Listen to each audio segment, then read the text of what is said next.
Hi hello ಎಲ್ಲರಿಗೂ ನಮಸ್ಕಾರ. ನಾನು ನಿಮ್ಮ ಶೈಲಾ.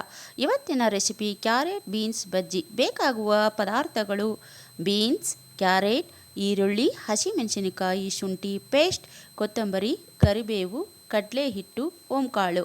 ಮೊದಲಿಗೆ ಒಂದು ಪಾತ್ರೆ ತೆಗೆದುಕೊಂಡು ಅದಕ್ಕೆ ಸಣ್ಣದಾಗಿ ಕತ್ತರಿಸಿದ ಬೀನ್ಸ್, ಕ್ಯಾರೆಟ್, ಈರುಳ್ಳಿ, ಹಸಿಮೆಣಸಿನಕಾಯಿ, ಶುಂಠಿ ಪೇಸ್ಟ್, ಕೊತ್ತಂಬರಿ ಸೊಪ್ಪು, ಕರಿಬೇವು, 6 ಸ್ಪೂನ್ ಕಡಲೆ ಹಿಟ್ಟು, ಓಂಕಾಳು, ರುಚಿಗೆ ತಕ್ಕಷ್ಟು ಉಪ್ಪು ಎಲ್ಲವನ್ನು ನೀರು ಹಾಕದೆ ಚೆನ್ನಾಗಿ ಕಲಿಸಿಕೊಳ್ಳಿ.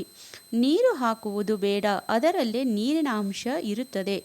ಇನ್ನೊಂದು ಕಡೆ ಒಂದು ಪಾತ್ರೆಯಲ್ಲಿ ಎಣ್ಣೆ ಬಿಸಿ ಮಾಡಲು ಇಡಿ.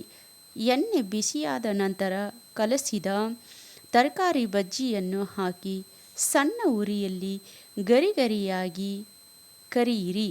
ಬಿಸಿ ಬಿಸಿಯಾದ ಬೀನ್ಸ್ ಕ್ಯಾರೆಟ್ ಬಜ್ಜಿ ರೆಡಿ. ಒಮ್ಮೆ ಟ್ರೈ ಮಾಡಿ ನೋಡಿ.